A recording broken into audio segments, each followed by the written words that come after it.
Sisi kama Chama cha Demokrasia na Maendeleo tunahubiri maendeleo. Hiyo ndio dhana nzima ya chama chetu. Tunahubiri uzalendo wa nchi yetu. Tunahubiri uzalendo kwa ajili ya taifa letu. Lakini juzi nimemsikia anasema kwamba tutaandika barua FIFA kwa ajili ya kuzuia mashindano ya AFCON kwa sababu nchi yetu imedhihirisha kwamba kuna ugaidi, na mbaya zaidi ambapo nasikitika sana akasema serikali yenyewe ndio imetangaza kwamba kuna magaidi 58 ambao wako magereza. Bwana Heche ni msomi, ni mwalimu kitaaluma.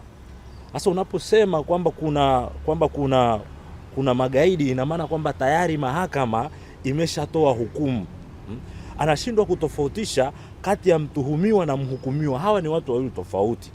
Kilichopo kwenye nchi yetu sasa hivi leo ni kwamba kuna tuhuma, kuna watu ambao wanatuma za kupanga au kupangilia kufanya ugaidi kwenye taifa letu, lakini hakuna mahakama yoyote ile katika taifa letu ambayo imewahi kuhukumu kwamba huyu mtu ni gaidi na kwa sababu ni gaidi basi kwa mujibu wa sheria hukumu yake ni hii. Hakuna kitu kama hicho.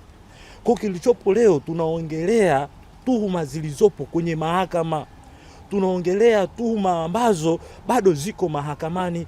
Hakuna mtu hata mmoja ambaye leo hii amehukumiwa kwa ajili ya ugaidi. Turejee kesi ya Mheshimiwa Freeman Aikaeli Mbowe ambayo alipewa kesi ya ugaidi. Ilikuwa ni kesi ya ugaidi, lakini mwisho wa siku serikali au vyombo vya mamlaka ikiwemo DPP aliridhisha kabisa kwamba hapakuwa na kesi ya msingi, kwa hiyo akaamua kuondoa ile kesi. Na Mbowe akaachiwa.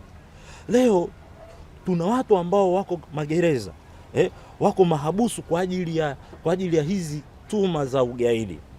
Hawa watu mpaka sasa hivi hawajahukumiwa. Kwa nini Bwana Heche anasema kwamba serikali imethibitisha kwamba kuna magaidi? Ni kitu gani ambacho Heche anakijua? Ni njama zipi ambazo Heche anazijua ambazo alikuwa yeye amepanga? Sasa watu wake wameshakamatwa, kwa hiyo ameshatoa hukumu. Sasa yeye kama jaji ameshatoa hukumu kwamba kuna magaidi, kitu ambacho sio kweli. Hii ni dhana nzima ya kuharibu taifa letu, ni dhana nzima ya kuharibu nchi yetu, ni dhana nzima ya kuharibu maendeleo ya taifa letu. Leo hii AFCON inavyokuja kufanyika Tanzania, serikali yetu imetumia a lot of money, a lot of billions kwa ajili ya kuiconvince shirikisho la soka Afrika liweze kuruhusu AFCON ifanyikie Tanzania. Billions of money zimetumika. Leo miundombinu inatengenezwa kwa ajili ya AFCON. Lakini Bwana Heche anasema eti tutaiandikia FIFA tuzuie AFCON, kitu ambacho ni mtu ambaye sio mzalendo pekee ndio ana uwezo wa kuongea maneno kama hayo. AFCON inapokuja Tanzania, sisi kama Watanzania tunanufaika. Watakuja watu wengi kutoka nje. Mtu akija kuangalia mpira, kwa mfano uwanja ule wa Arusha, mtu akija Arusha kuangalia mpira atatamani kwenda Serengeti.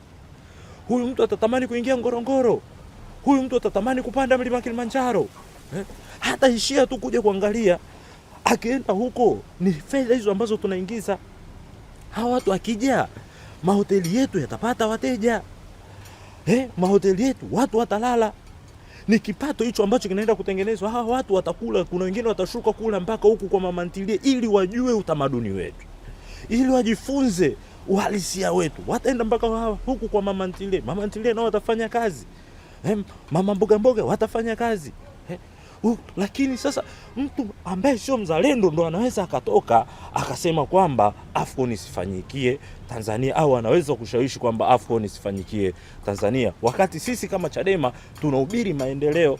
Sasa tunapohubiri maendeleo alafu bado Heche anakuja kuongea, makamu mwenyekiti anakuja kuongea kwamba tuandike barua FIFA ili tuzuie AFCON, ni vitu ambavyo ni vitu vya ajabu na vitu vya hovyo, na ninarudia tena, ni mtu mjinga ambaye hataki maendeleo ya taifa letu ndio anaweza kuzuia AFCON. Kwa hiyo nimuombe sana Bwana Heche asitaki kutugombanisha Chadema na wananchi. Sisi tunapenda sana Chadema. Sisi tunakipenda sana chama hiki. Ndio maana tunakipigania usiku na mchana.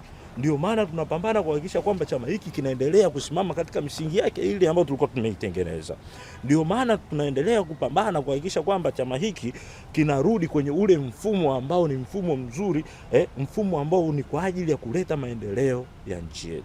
Kwa hiyo niwaombe sana Watanzania, niwaombe sana wananchi wenzangu, hizi kauli anazozitoa makamu mwenyekiti zipuuzwe.